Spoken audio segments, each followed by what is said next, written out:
नमस्कार दोस्तों, welcome back to your own channel wealth. आज है 3 जून 2026। आज है वेंसडे का दिन और गिफ्ट निफ्टी आपको फ्लैट माइल्ड से नेगेटिव शो कर रहा है, 19 पॉइंट्स डाउन है। वहीं डाउ जोन्स बिल्कुल फ्लैट ट्रेड कर रहा है, वहीं Nikkei is 2.5% up.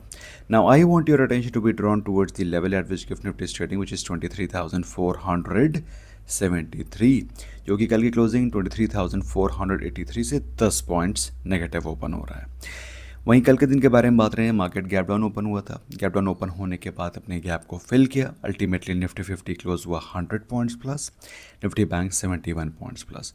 Mid cap और स्मॉल कैप में भी छुटपुट बैंक दिखाई पड़ रही थी और सेंसेक्स क्लोज हुआ है 382 पॉइंट्स प्लस। बट कल के दिन माहौल बना था आईटी सेक्टर के स्टॉक्स में। Stock like TCS, Infosys, Tata Elxsi, HCL technology, Coforge, भाई एफ&ओ सेगमेंट में कल के दिन आईटी सेक्टर के स्टॉक्स छाए हुए थे।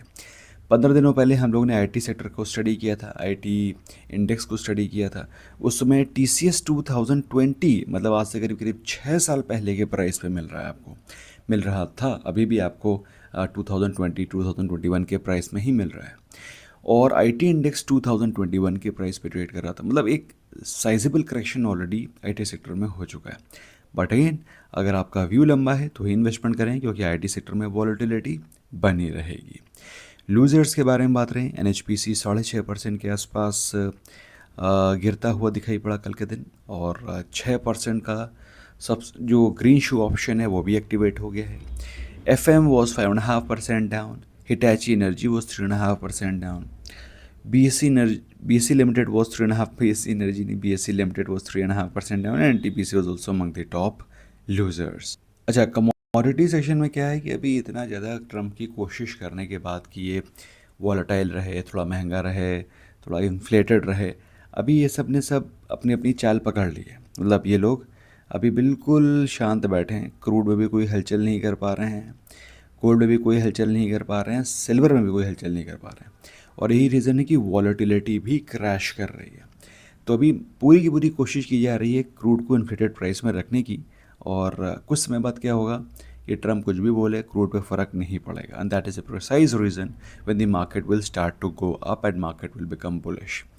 तो ये तो पहला फैक्टर है। दूसरा फैक्टर दोस्तों, जहाँ पर हमें बिल्कुल भी इम्प्रूवमेंट दिखाई नहीं पड़ रहा है, वो है इंडियन करेंसी। इंडियन रुपी 95 के नीचे ही नहीं जा रहा है। द डे इट टचेज 95, उसके बाद फिर से अगले दिन वो ऊपर चला जाता है।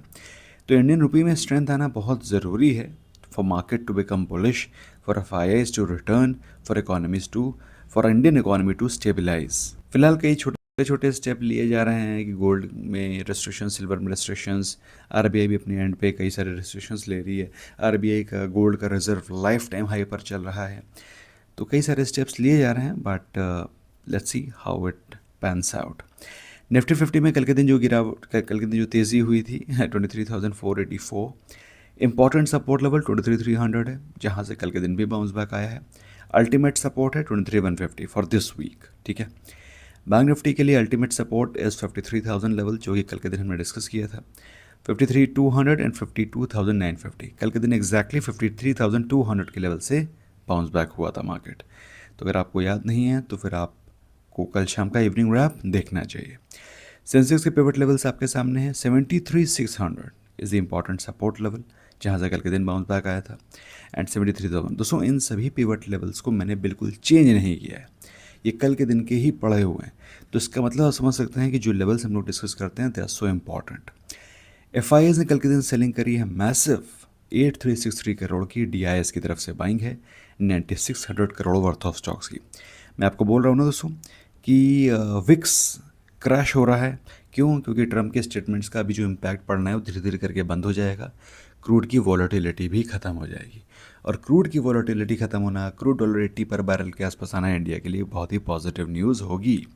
और अगर आप देखें तो उसकी शुरुआत यहाँ पर होने लगी है धीरे धीरे करके, अभी नहीं, एकदम से नहीं।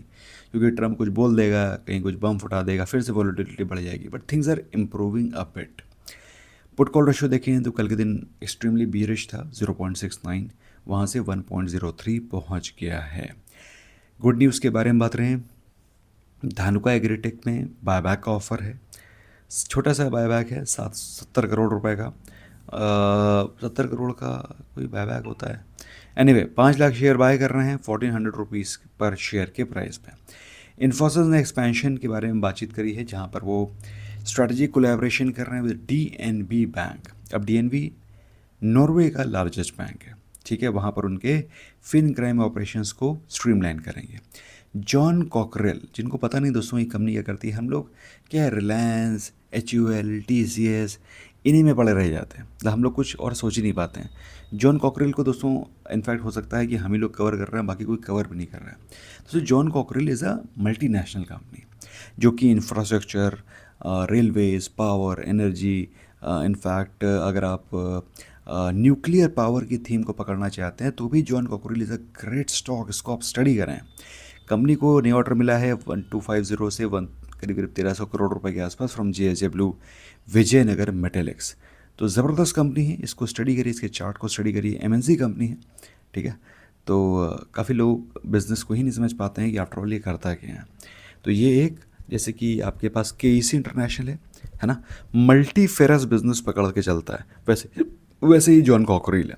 अद्वैत एनर्जी के बारे में बात करें तो अद्वैत एनर्जी की सब्सिडरी ने battery energy storage purchase agreement किया है विद गुजरात ऊर्जा विकास निगम लिमिटेड, ठीक है, GUVNL के साथ में। तो बैटरी एनर्जी स्टोरेज सिस्टम को लेकर के अगर आप इस थीम को स्टडी करना चाहते हैं तो उसमें आप अद्वैत एनर्जी को भी स्टडी कर सकते हैं। मेरा कोई बहुत एग्रेसिव कवरेज इस पर नहीं है। इसके अलावा दोस्तों एल्केम लैब में कल के दिन मेजर एक्शन हुआ है, जिसमें कि प्रमोटर ग्रुप जयंती सिन्हा जी ने एग्ज़िट मारा है और करीब 1.04% का स्टेक सेल किया गया है। इसके अलावा कुछ और भी प्रमोटर्स हैं जिन्होंने 5.5 लाख शेयर सेल किए हैं। जो प्राइस जिस पे सेल किया गया है वो आपके सामने है ना, और अराउंड 5200 रुपीज़ पर शेयर। लेकिन इसको बाय किसने किया है? बाय किया है इंडिया के, बाय किया है कई सारे FIIs और DIs ने मिलके। अगर आप DIs के नाम पूछना चाहते हैं तो ICICI prudential mutual fund, HDFC mutual fund, DSP mutual fund. इसके अलावा अगर आप FIIs के नाम पूछना चाहते हैं, Societe Generale, Morgan Stanley, Goldman सैक्स, इन सभी ने बाइंग करी है, मेजॉरिटी ऑफ बाइंग। इसके अलावा फंड रेजिंग की न्यूज़ है कैनरा बैंक में, जिसमें कि 8500 करोड़ का बड़ा फंड रेज करने की बातचीत की जा रही है। बैड न्यूज़ में वेदांता में बैड न्यूज़ है, जिसमें कि इन्फोर्समेंट डायरेक्टरेट ने वेदांता और उसके सब्सिडरी हिंदुस्तान जिंक कुछ ऑफिस में रेड मारी है, छापा मारा है, विजिट किया है। हालांकि कंपनी ने बोला है company is extending full support and full cooperation to the authorities and providing all the information. दोस्तों आपको मालूम है कि वेदांता ग्रुप के अगेंस्ट ED की विजिट क्यों हुई है? क्योंकि he was fighting against Adani's JP acquisition. I am sure you must be aware about it. फिलहाल दोस्तों बात करते हैं न्यूजेन केमिकल के बारे में। तो एक्सिस म्यूचुअल फंड ने 2.66 लाख शेयर सेल किए हैं न्यूजेन केमिकल के फॉर 47.56 करोड़, और axis mutual fund trustee through axis small cap had already held 5.59%। तो 5.59% में से एक डिसेंट स्टेक सेल किया गया है, ठीक है। जो टोटल इन्वेस्टमेंट था उससे 47.56 करोड़ का इन्वेस्टमेंट एग्जिट कर दिया गया है।